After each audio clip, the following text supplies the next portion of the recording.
بسم اللہ الرحمن الرحیم۔ بیان علم الاحکام۔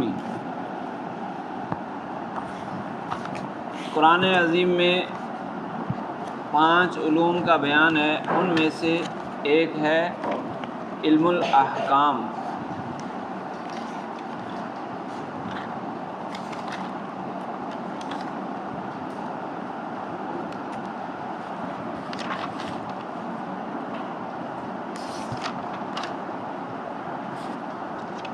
یہ جو 5 قسمیں بنائی تھیں، انہوں نے سب سے پہلے علم الاحکام ذکر کیا تھا، پھر علم الجدل، پھر تذکیر بآلاء اللہ، پھر تذکیر بایام اللہ، پھر تذکیر بالموت وما بعدہ۔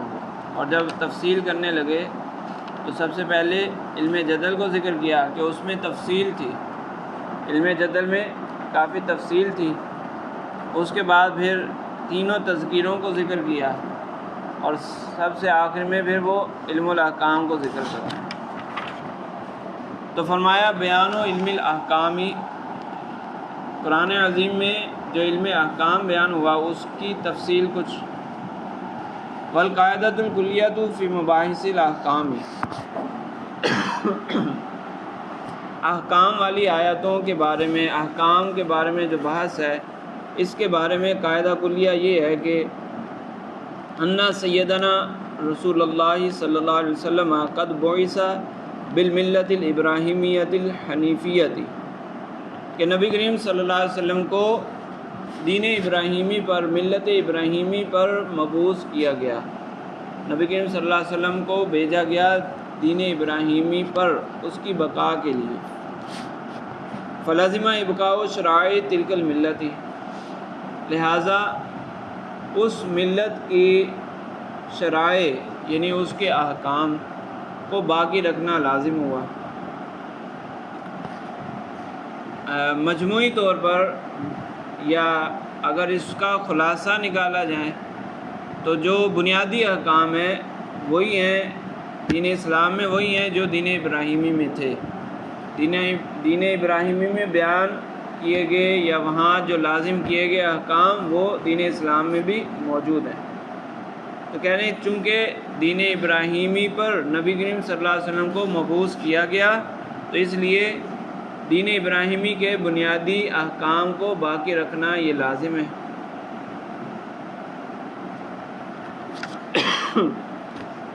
وَأَلَّا يُحْدَثَ أَيُّ تَغْيِيرٍ فِي أُمَّهَاتِ مَسَائِلِهَا، لہٰذا اور یہ بھی ضروری ہے کہ بنیادی مسائل میں تبدیلی نہ کی جائے، جو بنیادی مسائل ہیں اس میں تبدیلی نہ کی جائے۔ ویسے تو تبدیلیاں ہیں لیکن بنیاد میں تبدیلی نہیں ہے۔ اللہم الا تخصیصا لعموماتها، ہاں بنیاد میں بھی کچھ تبدیلی ہے۔ کچھ تبدیلی کس طرح ہے کہ دین ابراہیمی میں کوئی حکم خاص تھا، کوئی حکم عام تھا، تو دین اسلام میں اس کو خاص کر دیا گیا، ہماری شریعت میں اس کو خاص کر دیا گیا، یا خاص تھا اس کو عام کر دیا گیا۔ حکم وہی ہے، اس کی کچھ صفت تبدیل ہو گئی، تو بنیاداً تو حکم وہی رہا نا۔ تو بنیادی مسائل میں تبدیلی اس طرح نہیں ہے کہ پورا حکم ہی ختم کر دیا جائے، جو دین ابراہیمی کا حکم ہے وہ پورے کا پورا حکم ہی ختم ہو جائے، ایسا نہیں ہے، وہ حکم باقی ہے، اس کی صفت کوئی تبدیل ہو گئی۔ وَزِيَادَةً لِلتَّوْقِيتَاتِ وَالتَّحْدِيدَاتِ فِيهَا، یا ایسا ہے کہ کوئی ایک حکم عام تھا تو اس میں وقت لگا دیا گیا، اس کو موقت کر دیا گیا، وقت بیان کر دیا گیا، یا اس کی کوئی حد بندی کر دی گئی یعنی اس کو خاص کر دیا گیا۔ عام تھا تو اس کو خاص کر دیا گیا۔ وَأَمْثَالَ ذَلِكَ، اور اس طرح کے کچھ تغیرات ہوئے، یعنی اوصاف میں تغیرات ہیں۔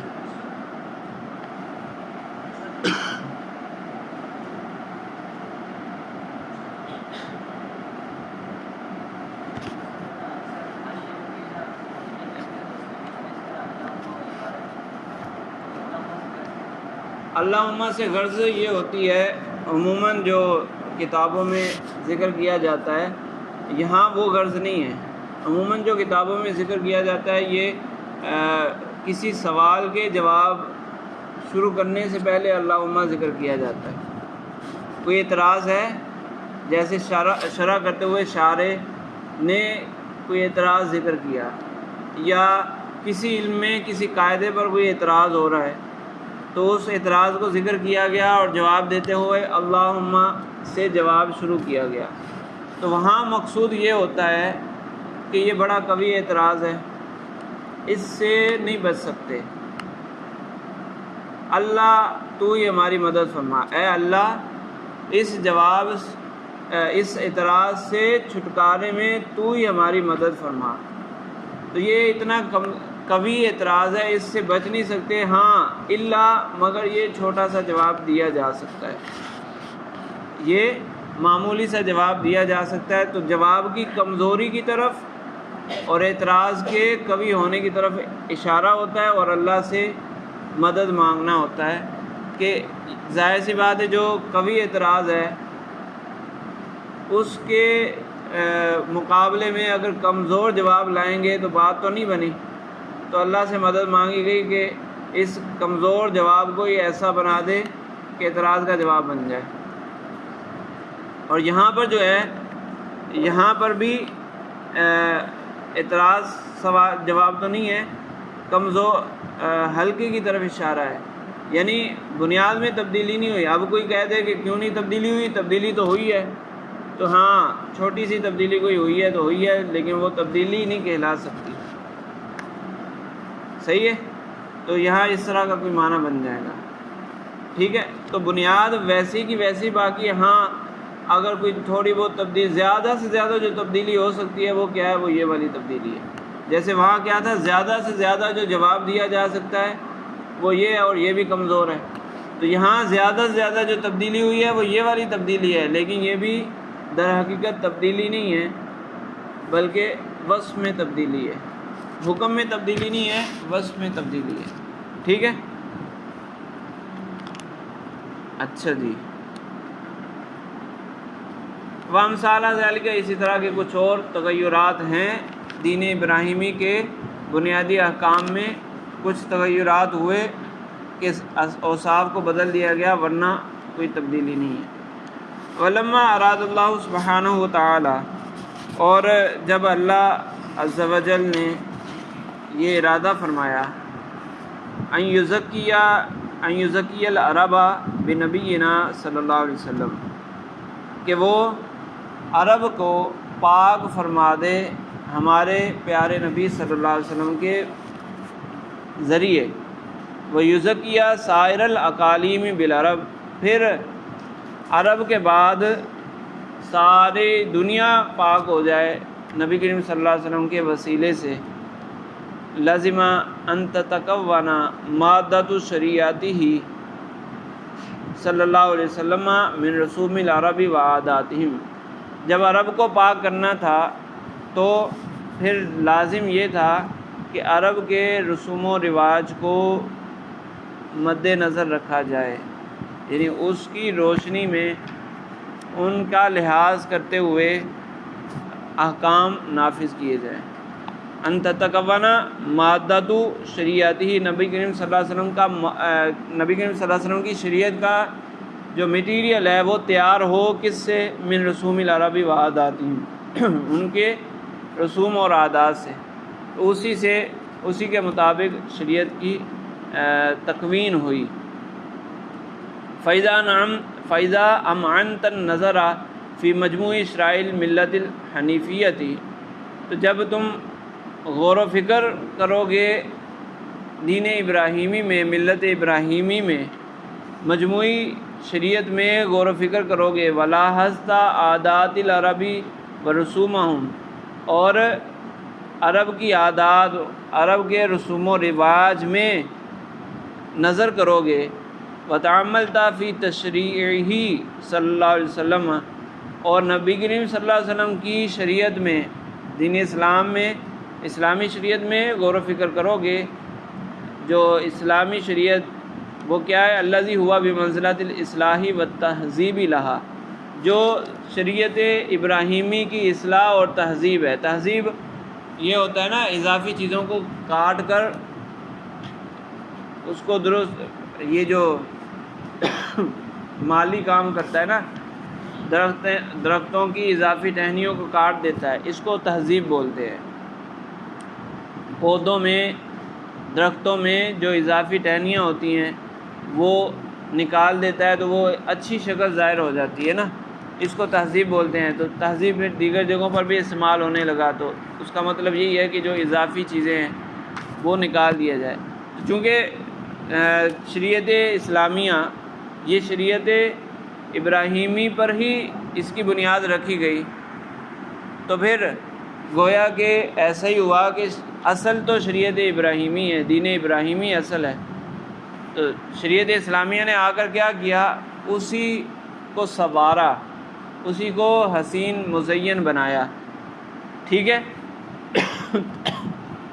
تو کہہ رہے ہیں کہ ہماری شریعت جو کہ دین ابراہیمی کے لیے اصلاح اور تہذیب کا مرتبہ رکھتی ہے، ان تینوں میں اگر غور و فکر کرو گے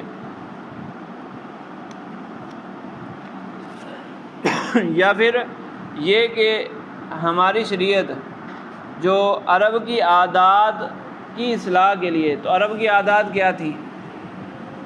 عرب کی عادات بھی تو دین ابراہیمی کی بگڑی ہوئی شکل تھی نا، دین ابراہیمی پر آباء و اجداد چلے، ان کے مطابق انہوں نے اپنے رسم و رواج بنائے، پھر اس میں تبدیلیاں آتی رہیں، تو وہ ایک ہی بات ہوگی۔ علمت ان لکل حکم سببا، تو تم جان لو گے کہ ہر حکم کا کوئی سبب ہے، جو بھی حکم نازل ہوا اس کا کوئی سبب ہے۔ وفہمت ان لکل امر و نہی مصلحۃ، اور یہ بھی سمجھ آ جائے گی کہ ہر امر اور نہی میں کوئی مصلحت ہے، ہر امر اور ہر نہی کی کوئی مصلحت ہے۔ وتفصیل ذالک یطول، اس کی تفصیل میں اگر جائیں گے تو بات لمبی ہو جائے گی۔ تو چونکہ مجموعی کوئی سبب جو بیان کر دیا وہ تو یہی ہے کہ دین ابراہیمی کی بقا اور عرب کی عادات اور رسومات کو دیکھ کر اس میں جو اچھی چیزیں اس کو باقی رکھنا، دین ابراہیمی کی بنیاد کو باقی رکھنا، اور جو اضافے ہوئے ہیں یا جو خراب عادات ہیں ان کو ختم کرنا۔ تو احکام کا مجموعی سبب یہ ہو گیا، جو شرعی احکام ہے، علم الاحکام کی بات ہو رہی ہے نا، تو مجموعی سبب تو یہ ہو گیا، اور اگر فرداً ہر حکم والی آیت کا سبب بیان کرنا ہو تو اس میں پھر تفصیل کی ضرورت ہے، صحیح ہے۔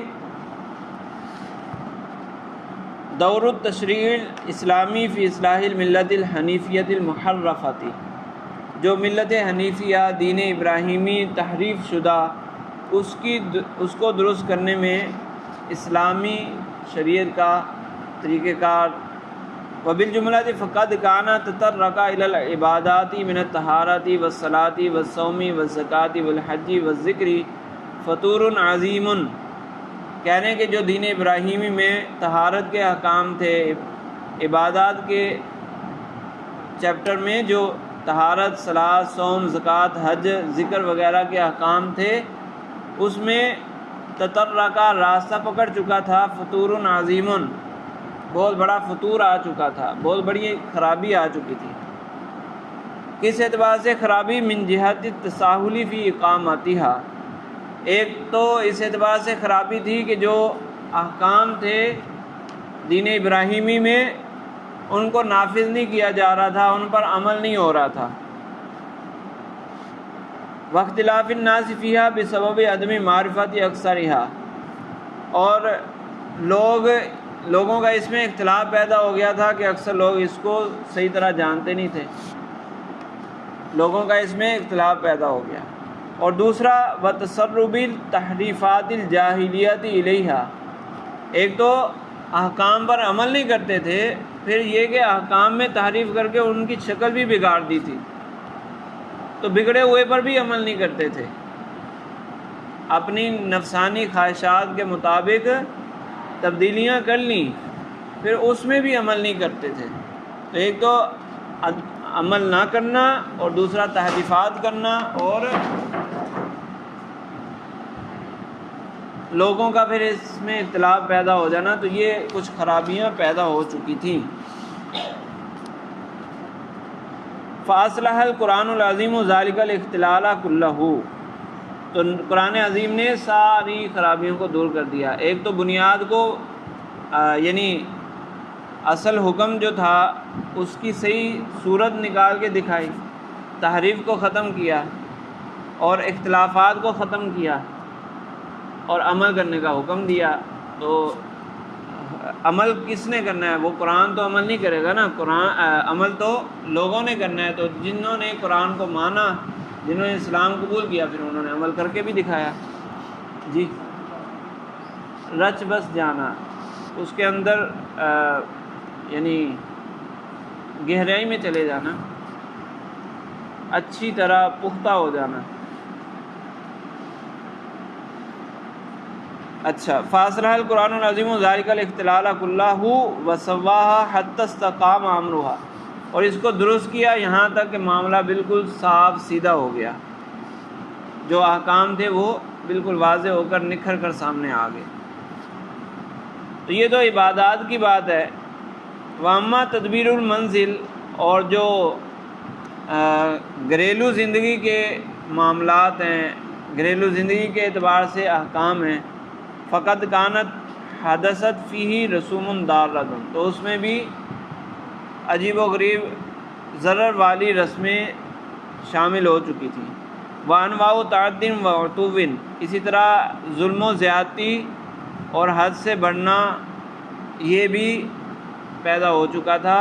اصل دین ابراہیمی میں یہ چیزیں نہیں تھیں، تو آہستہ آہستہ لوگوں نے اپنی سہولت کے مطابق، اپنی خواہشات کے مطابق نئی نئی رسومات شامل کر دیں۔ وہکذا اختلت احکام السیاست المدنیہ، اسی طرح پورے علاقے کے جو انتظامات ہوتے ہیں، اس کو سیاست مدنیہ کہا جاتا ہے نا۔ گھر کے انتظامات کو تدبیر منزل کہتے ہیں، علاقے کے، شہر کے، ملک کے انتظامات کو سیاست مدنیہ کہتے ہیں۔ تو گھر کے معاملات بھی خراب ہوئے تھے، اور اسی طرح پھر پورے علاقے کے انتظامات، پورے علاقے کے معاملات، اس میں بھی خرابی آ گئی تھی۔ فضبط القرآن العظیم لہما اصولا، تو قرآن عظیم نے دونوں کے لیے اصول وضع کیے، گھر کے لیے بھی اور ملک کے لیے بھی، شہر کے لیے بھی اصول وضع کیے۔ وحدد لہما حدودا، اور حدود بیان کی، حدود مقرر کی۔ وذکر من ھذا الباب انواع من الکبائر وکثیر من الصغائر، اور بہت سارے گناہوں کو بیان کیا کہ فلاں کام کرنا گناہ کبیرہ ہے، فلاں چیز یہ گناہ صغیرہ ہے، لتحترز الامت عنہا، تاکہ امت اس سے بچ جائے۔ بہت سارے، اس کی بہت ساری مثالیں ہیں۔ لا تقل لہما اف، یہ بھی اسی میں شامل ہو جائے گا۔ اور ابھی میرے ذہن میں یہی آیت آئی تھی، اور ڈھونڈیں گے تو وہ ہیں السارق والسارقہ، تو یہ بھی اس میں شامل ہو سکتی ہے۔ اور الزانیۃ والزانی، ہاں نہیں، جو گھریلو زندگی سے تعلق رکھتے ہیں احکام، زہار والے احکام، ہاں طلاق کے احکام، میاں بیوی کے جو نکاح اور طلاق کے احکام بنتے ہیں، چھوٹوں اور بڑوں سے کس طرح پیش آنا ہے، اس طرح کے احکام، تو بہت ساروں کو گناہ کبیرہ بنایا گیا۔ جھوٹ اور سچ یہ بھی شامل ہو جائے گا اس میں، جھوٹوں پر لعنت کی گئی اور سچ کی مدح بیان کی گئی، تو یہ سارے اسی میں شامل ہو جائیں گے نا۔ لتحترز الامت عنہا، تاکہ امت اس سے بچے۔